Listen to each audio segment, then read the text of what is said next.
दोस्तों नमस्कार।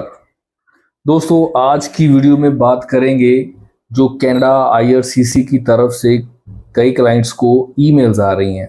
आखिर कैसी हैं ईमेल्स, क्या आईआरसीसी डिमांड कर रहा है अपने क्लाइंट से ईमेल के ज़रिए।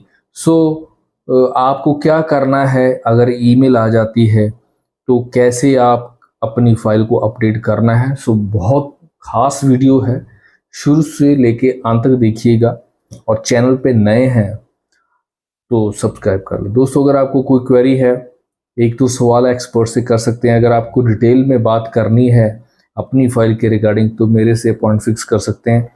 और अगर आपको लगता है आप फाइलिंग करवाना चाहते हैं तो उसके लिए मैं आपको इनवाइट करता हूँ, एक विजिट ज़रूर कीजिए।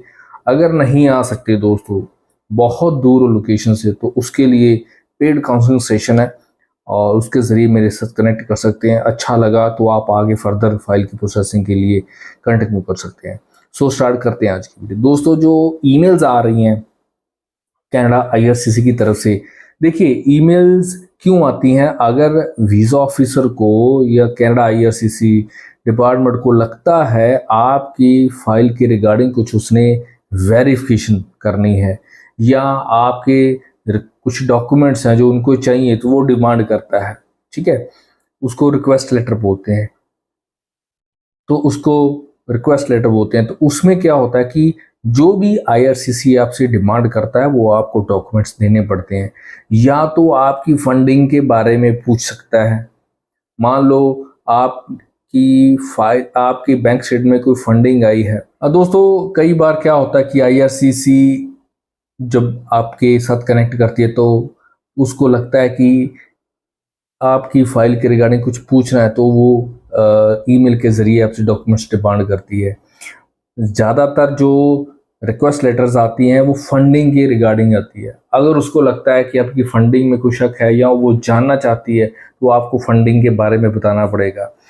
फंडिंग के बारे में ऐसा है कि आपकी फाइल को लगे 2-3 महीने हो गए, आपको से वो जो है स्टेटमेंट मांग रहा है वीज़ा ऑफिसर, तो आपको अपडेटेड जो बैंक की स्टेटमेंट्स है वो आपको बताना पड़ेगा। कई बार ऐसा होता है कि आपने फाइल लगाई हुई है लेकिन रिजल्ट नहीं आया, 3-4 महीने या 5 महीने रिजल्ट नहीं आया, तो जो आप उसमें फंडिंग रखते हो, पैसे रखते हो, वो आप विड्रॉल कर लेते हो। आपको उसका भी सरकार को, आईआरसीसी को आपको बताना पड़ेगा कि आपने वो कहाँ खर्चे हैं। कई बार हम ज़्यादा जो है क्रेडिट ले लेते हैं फाइल लगने के बाद ही, वो भी आपको बताना पड़ेगा विद प्रूफ कि मैंने ये पैसे किससे लिए हैं, क्यों लिए हैं। क्योंकि जब वीज़ा ऑफिसर आपसे कोई ना कोई डिमांड करता है, इसका मतलब होता है कि कहीं ना कहीं वीज़ा ऑफिसर आपकी फाइल में इंटरेस्टेड है या आपको वीज़ा देने के लिए इंटरेस्टेड है, राइट। इसीलिए ऐसा नहीं है कि सबको ही ईमेल्स आती हैं, कुछ सिलेक्टेड होते हैं जिनकी फाइल में वो इंटरेस्ट रखता है। अगर आपको ऐसी ईमेल्स आती हैं तो आपको with proof, with covering letter दोबारा लिख के प्रॉपर उसकी एक्सप्लेनेशन के साथ सरकार को बताना है। अब अगर आप एक्सप्लेनेशन नहीं देते, कहीं ना कहीं कमज़ोर रह जाते, तो भी आपके जो वीज़ा के चांसेस अब कम हो जाते हैं। आपको ख्याल रखना है। अब दोस्तों बात करते हैं कि प्रोसेसिंग टाइम। देखिए दोस्तों जो प्रोसेसिंग टाइम है, अब रिज़ल्ट जो है महीना 2 महीने लगाकर चलो। जो प्रोसेसिंग टाइम है दोस्तों पहले की तरह थोड़ा सा रिज़ल्ट डिले हैं, 2-2 महीने लग रहे हैं फाइल को। कुछ फाइल्स हैं जो स्टक हो जाती हैं और कई फाइल्स ऐसी हैं जिनको 4 महीने, 5 महीने या 6-6 महीने भी हो गए हैं। अभी मैं आपको बताना चाहता हूँ कि रिज़ल्ट आने शुरू हो गए हैं। जो पिछली फाइल से काफ़ी पुरानी, मान लो मार्च के बाद की जो फाइल्स हैं और लगी हुई हैं या जिनकी जून में लगी हुई हैं, तो मैं ये कहना चाहता हूँ कि थोड़ा सा पेशेंस और रखें, आपका जल्दी रिजल्ट देखने को मिलेगा। क्योंकि मैंने पिछली वीडियो में बताया था कि हमारे कुछ केसेस हैं जो 6-6 महीने बाद, 8-8 महीने बाद जो है पीपीआर आई हैं। तो उसी एक्सपीरियंस के बिहाफ पे मैं बताना चाहता हूँ कि आप वेट कीजिए और कहीं ना कहीं आप हरी मत करें कि यार मेरा रिजल्ट नहीं आया तो मैं इसको विड्रॉल कर लूँ, मैं क्या करूँ। हरी मत करें कि आप वेब फॉर्म डालते रहें, तो ज़्यादा वेब फॉर्म रेज करना भी दोस्तों एक नेगेटिविटी है। थोड़ा सा पेशेंस रखें, जल्दी आपको रिजल्ट देखने को मिलेंगे। यहाँ तक रिजल्ट्स की पॉजिटिविटी का सवाल है कि रिजल्ट्स कैसे आ रहे हैं, तो रिजल्ट्स अच्छे आ रहे हैं दोस्तों, नो डाउट। यहाँ पे देखो दोस्तों, रिजल्ट्स आ रहे हैं तो रिफ्यूजल्स भी आएंगी। रिफ्यूजल्स इसलिए आती हैं कहीं ना कहीं आपकी फाइल की प्रेजेंटेशन में या डॉक्यूमेंटेशन में कमी होती है।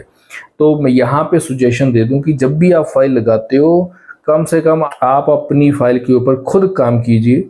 एक अच्छे सलाहकार से कनेक्शन बनाइए जो आपको एक सच का रास्ता दिखाए, आपको बताए क्या जेन्युइन डॉक्यूमेंट्स लगते हैं और क्या क्या चीज़ की ज़रूरत है। जितने डॉक्यूमेंट्स लगते हैं उतने ही लगाएं, ज़्यादा मत लगाएं। अगर आपको नॉलेज होगी तब मुझे नहीं लगता कि आपको कोई ऐसी प्रॉब्लम होगी। कोई भी गाइडेंस लेना चाहते हैं, नीचे लिखे नंबर पे कॉल कीजिए या मुझे आके मिलिए। कोशिश करूंगा आपको एक सच का रास्ता बता सकूं।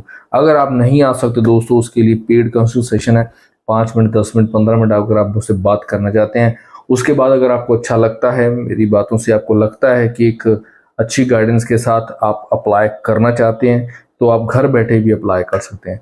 आज के लिए इतना। नेक्स्ट वीडियो तक इंतजार। Till then